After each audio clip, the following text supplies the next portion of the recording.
Hey, what's up guys? It's me Marlon, just for Fun TV, and welcome sa ating YouTube channel. So for today's vlog mga lods, share ko yung update doon sa vlog natin nung nakaraan na pag-aayos ng ating cookmin dito sa Pilipinas. So meron tayong isang kababayan na nag-request. Pasensya na bro, medyo busy ngayon sa kakaisip. Kahit wala naman iniisip, ayan, kaya hindi ako makapag-upload. So parang medyo wala sa mood ang lolo nyo para gumawa ng content dahil sa dami ng mga iniisip at problema. So ayan mga lods, share ko sa inyo ngayon yung naging resulta or yung update doon sa paglalakad natin ng cookmin dito sa Pilipinas. So ayan guys, padala na natin yung ating documents. 1 week daw bago dumating dyan sa South Korea. Ayan mga lods, yung compilation ng natin, pag-aayos ng cookmin dito sa Pilipinas. Kung ikaw ay deport, kung ikaw ay TNT na nahuli, ayan, ito yung proseso, ganito yung magiging proseso. So ayan, mega loud shoutout sa'yo, idol, South CIB Marine Vlog. Ayan, mega loud shoutout sa'yo boss. Ayan, sabi ni idol, nag-chat sa atin, nag-comment siya doon sa ating YouTube. Sabi niya, idol, pwede mo makahingi ng update kung nakuha mo na ang cookmin mo. Sabi nga sa akin. Isa din ako sa magki-claim sa Pinas. Sabi nga yan. Umpisahan ko pa lang maybe next week. So ayan, mega loud shoutout sa'yo idol. So ayan, update ko kayo mga lods sa paglalakad ng cookmin natin. Diba last siguro mga more or less 2 months ago, nag-share ako sa inyo tungkol dun sa paglalakad ng cookmin natin dito sa Pilipinas. So para dun sa mga kababayan natin na dating EPS dyan sa South Korea, nagpasa ako ng mga requirements mga lods. Hindi ko alam yung eksaktong date pero sa pagkakaalam ko, 1 week after kong magpasa ng requirements sa South Korea, yung magpadala sa LBC, tumawag sa akin yung NPS. So tumawag sa akin yung NPS September 24.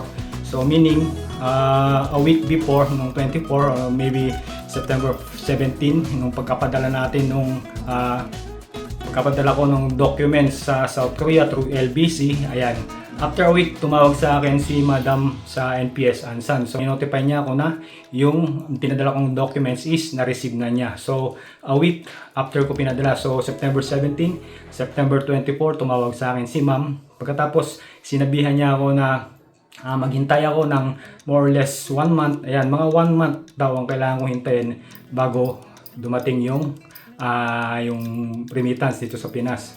So yun nga, hintay ako ng hindi ako check sa natin sa account natin kung dumating na hindi, although inihintay natin kasi nga inaasahan natin yun mga bro, kasi wala na tayong bala. So tapos after mga 3 weeks, ayan, hindi ako nag-update sa bangko. Tapos nung huling update ko, nung pagkatingin ko, pumasok na pala dun sa account natin dito sa Pilipinas, dun sa bank account natin. So ang date is October 15, pumasok yung cookmin natin dito sa Pinas. So ibig sabihin, kung September 17 ako nagpasa ng documents, 1 week after nakarating sa South Korea, sa Ansan.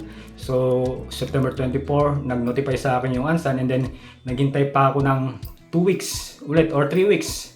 Kasi 24 plus 7, 31, tapos 2 weeks pa. October 15, ayan, dumating yung cookmin natin dito sa Pinas. So, ayan, yehey, na-receive na natin, di ba? So, yan, sa mga kaibigan ko na nagtatanong o naghihintay ng update natin tungkol dun sa paglalakad ng cookmin natin.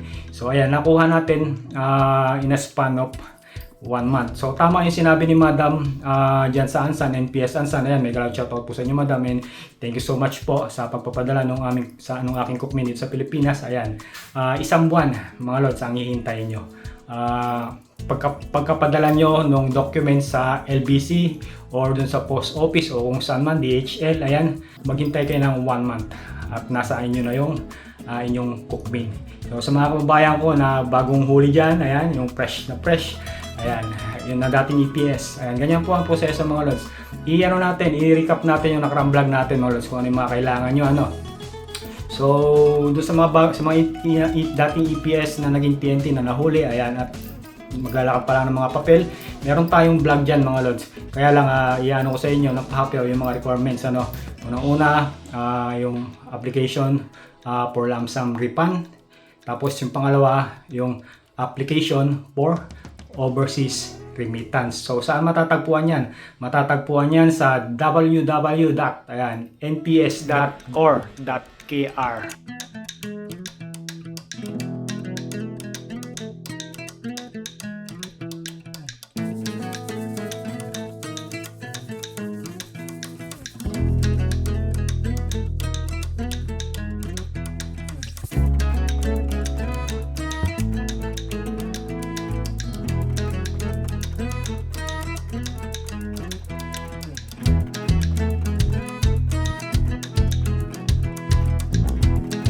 So pag nahanap nyo yung form na yon, ayan, i-print ninyo.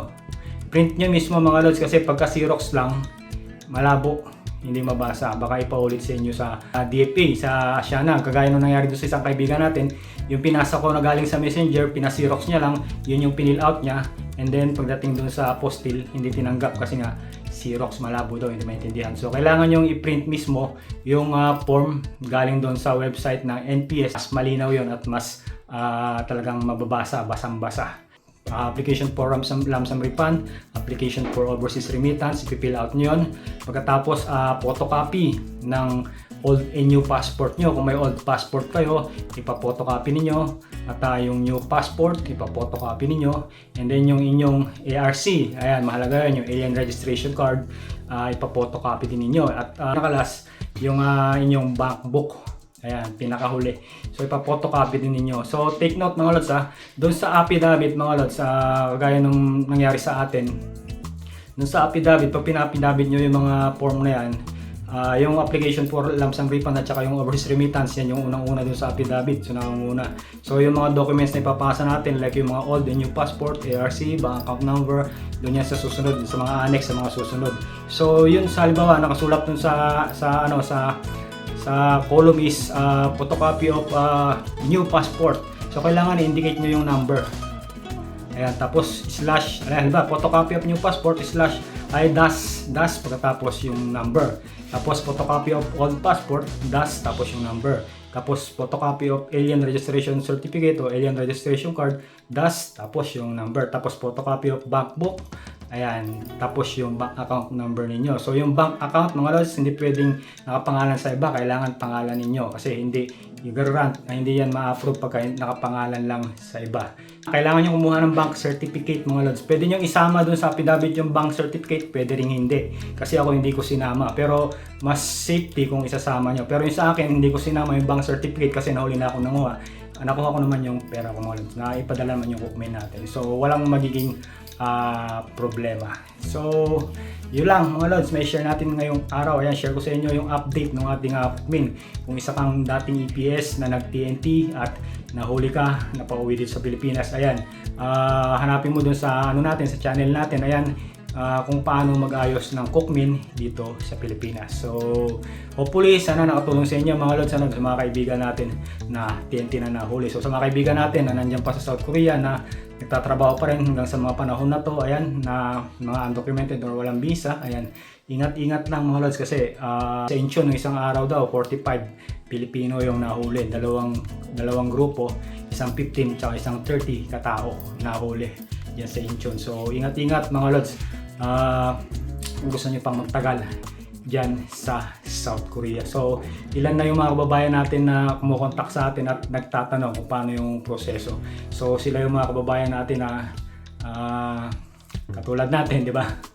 Ayan, pinalad na nahuli at napauwi rito sa Pilipinas. So kung ikaw naman ay surrender, ayan, kung halimbawa isa kang TNT at balak mo nang umuwi ng Pilipinas, advice ko sa'yo na mag-surrender ka, mas magiging smooth ang pag-uwi mo. At saka pag surrender ka, yung pera mo makukuha mo sa airport. So yan lang mga lods, na-share ko sa inyo ngayong araw. Hopefully sana may natutunan kayo. Kung sa tingin mo na natuto ka dito sa vlog natin na to, hit mo yung thumbs up dyan sa baba para may recommend tayo ni YouTube sa iba pang mga audience natin. At kung palagay mo na nagustuhan mo itong mga ganitong content, ayan, please consider subscribing at comment na rin kung meron kang mga experience na gustong i-share sa atin o mga tanong dito sa comment section natin sa ibaba. So thank you so much mga lods, ingat-ingat sa mga kaida ko ng mundo na roon, and God bless sa inyo lahat.